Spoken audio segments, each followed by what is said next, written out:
Why do therapists and why do they have the ability with a psychiatrist to drug test you? Especially when you're ADHD or you're on any kind of benzos, you will notice, or sometimes the doctors will talk to you that, you know what, you are subject to random drug tests. And here's the reason for it. Now, this is something that's very controversial actually to me, and it's a lot based around my opinion. And some of it I do also understand. So I want you to look at this with an open-minded, because I'm going to get some criticism for it. I just have that feeling. But here's actually why therapists will randomly drug test you, especially when you are taking medications that are a controlled substance. If you're new to my channel, hit the like and subscribe button. My name is Eric. I'm not a doctor. I'm not a counselor. I'm not a therapist. I'm none of that. I am diagnosed with ADHD, PTSD, GAD, and MDD. Those are my diagnoses. I've self-harmed before. I take medication. I lost a wife and a father to suicide. I'm a recovering cocaine and alcoholic addict. And I will like to share everything that I've been through along with resources or tools that I have, just to make sure that, you know what, through that trial and error, it's a little bit easier to fight. So why do therapists have the ability to drug test us, and why do they drug test us? Well, here you go. Therapists will drug test you for two reasons. The first reason I fully agree with. The first reason is, let's face it, I get a lot of backlash at me because I am a recovering cocaine addict. But my cocaine addiction was through self-medicating. When it comes to Adderall, Adderall is a stimulant. If you have ADHD, you understand that stimulants do affect you differently. Adderall, Ritalin, any of the ADHD meds out there are controlled substances because they do have an addictive property to them. And if you are not ADHD, it does function just like cocaine does. It does function just like meth does. It is an addictive personality characteristic of the drugs, and it can get you high. So one of the reasons that they will drug test you is to make sure that you're not selling it. When it comes to even benzos, when it comes to Xanax, when it comes to anything of that sort, they will drug test you to make sure that it's in your system so that you're actually taking the medication and you're not selling it. That side of it, I do truly agree with. I do agree with that people can go in, you can manipulate the system a little bit by saying the right things to a therapist, because unfortunately you cannot always plug somebody into a machine to find out what's wrong up here. So it is abused in that sense. That reasoning for drug tests, I do agree with.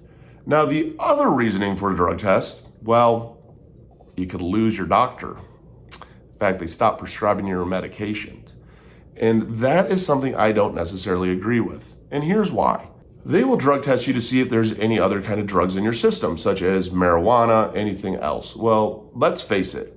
If you are dealing with something like ADHD or anxiety or anything of that sort, there is that need sometimes that we have to almost self-medicate, especially if we run out of medications. Now, I'm not condoning this. I'm not saying go do this, but let's face it. Part of the reason I used and snorted as much cocaine as I did is because I had to self-medicate because I wasn't taking my meds, I wasn't seeing the therapist, and I couldn't slow my thought process down. Well, when you run out of meds, you can't always get into your doctor right away. I've been there. And it's a struggle, and I've shared that struggle even of what it's like, you know, a couple of days without my meds, because I can feel how my brain is going. And it makes it harder and harder and harder to fight a relapse, in the sole sense that I know this substance will actually slow me down, and that's what I want. Like, I can't take this. So they will check your system for other drugs. And let's face it, a lot of times if you're new to this whole thing and you turns out that you are ADHD, let's face it, I mean, Dolosin, which is a medication out there that is prescribed, 16,000 prescriptions roughly wrote a year, is literally pharmaceutical meth, but it is help with ADHD.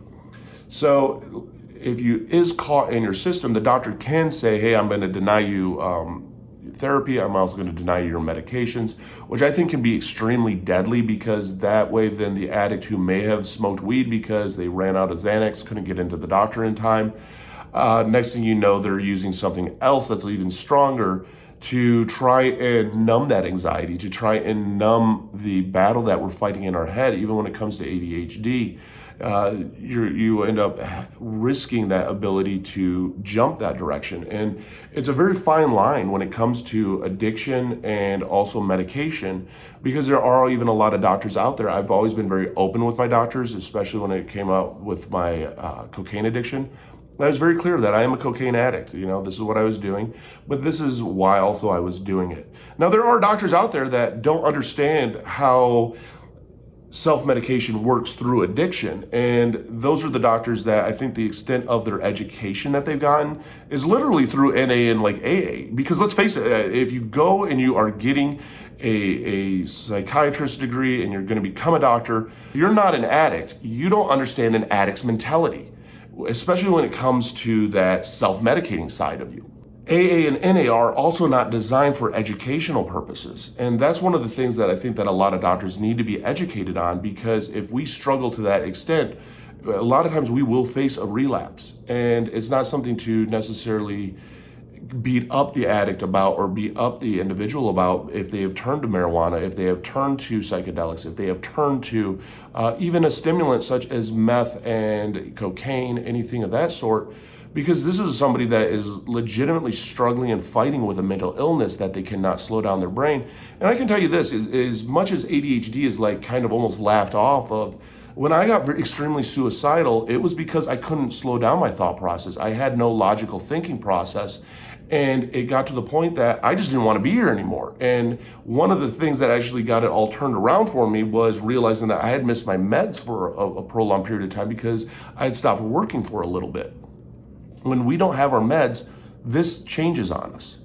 And so I really hope that doctors understand when you are drug testing a patient to have some open-mindedness to it, that if your patient does fail because of THC or something else, to instead of threatening the patient with dropping them, to actually be a doctor and be there for them of, okay, why did you relapse? Why is this in your system? What is the reasoning behind it? And let's face it, again, it comes down to addicts can lie, manipulate, all of this. And so it's a very touchy subject. But I think that if the person truly wants help, you're going to tell them, man, I was struggling and I couldn't stop it. And let's face it, even if you're around somebody who offers it to you, your ability to say no is a lot weaker because you know that it's going to slow you down and you know it's going to help you. And you know it's going to give you that calmness because we're fighting up here. And again, it's not a thing of, hey, if you run out of your meds, go out and relapse all of a sudden. No, not by any means. But it's something that people have to be very open-minded about. And I think that doctors have to be open-minded about it because I see a lot of people struggle that are open about their addiction. They're open about their sobriety. And even then, they're not given necessarily the meds that could help them. And it's a struggle to see. It's hard to see. And I see a lot of these people constantly relapsing. And I'm asking, man, why are you relapsing? And I don't understand why I can't just slow it down. You don't understand, when I'm using, everything up here is so much calmer and quieter, but my light's destroying over here. And to find out, they've been to therapists before and psychiatrists before, and they're being turned away because they were going through a sober streak. They're telling their doctor, hey, I am an addict. This is what I've been struggling with. I am sober, 30 days, 90 days, whatever it might be. And they're wanting help from the doctor, but I don't think that the doctor necessarily knows how to help them. And I think that's something that can be changed by educating, by sharing, by being more involved even with therapists and, if they do have a patient that is an addict, and going through that sobriety journey with them a little bit. Because let's face it, there is a huge correlation between mental illness and addiction. For me, for example, it was one of those that it numbed everything. It got rid of my anxiety. It got rid of my depression to a certain point. And unfortunately, I just couldn't stop. And it just got worse and worse and worse and turned into its own beast. But I can tell you this, when I'm using all this stuff, at certain points, I wasn't depressed, didn't have anxiety. Now, of course, I drank too much and became ultra depressed because alcohol is a depressant. So there are those different things that play into effect. But I think that doctors have to be open-minded about it. I do agree with them drug testing for sure to make sure that somebody isn't abusing the system and selling it. But I also think that they need to be open-minded if a patient tests positive for something else to find out why they do, instead of just threatening somebody to drop them and not actually digging in with their patient and having that relationship. Because if you don't have a relationship and that connection with your patient, you're not going to have the openness with them. You're not going to have that bond that's almost needed for the patient to tell you when they're struggling, to tell you what they're going through.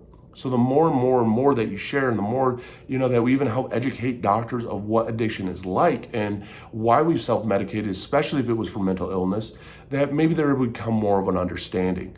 And again, it's not to say, hey, by any means, if you relapse, hey, it's okay, there's a reason to go out and relapse. No, not at all. I can tell you this, since I've been taking my meds, I have not relapsed, all with alcohol or cocaine, and that's been a big plus side. And I do say that my medication does have a role to play in my sobriety from those drugs of choice. That, again, though, is my personal experience. Again, I'm not telling anybody what to do. I'm not prescribing. I'm not telling anyone how to go out and self-medicate, any of that. I just want to share my experiences with it and also share my opinions, because I think that the more that we share where we're coming from, even if it's different individuals, the more understanding, the more openness, and the more that the communication of that conversation begins. So, hopefully this helps somebody out there. If you haven't hit the like and subscribe button, hit that like and subscribe button. My name is Eric. Again, it just comes down to doing our best to bridge the gap between a crisis hotline and therapy with as many tools and experiences and resources that we can. And I even have links down below to NA and AA for anybody that is struggling with addiction. And I have links down below to even all my social media. I have links down below to the mental health Discord communities of free peer-to-peer support that has been created. I have links down below to things on Amazon like fidget cubes, fidget spinners, weighted blankets, things that I use when I'm struggling with my anxiety to help fight it off with even out the use of medication at some points. I have a link down below to BetterHelp. It's trial and error to find the right therapist for you. And it doesn't matter if it's online, if it's in person, if you find that therapist that you have that bond with, you have that connection with, it's amazing what ends up happening. And again, it comes down to that trial and error of finding out what works for you, because you are the most important person. You even have a link down below to Renewal Recovery, which is a 30-day inpatient. And again, that's 30-day inpatient of trial and error with medications and a lot of therapy to just help get this straight for us. Because no matter what it is that you're battling through, you got to remember that you're not alone, and that you are important, that you do matter, and that this does get better. You're a BAMF. You're a badass motherfucker. You've made it through 100% of your worst days to make it through 2 today. And you know what? You got this.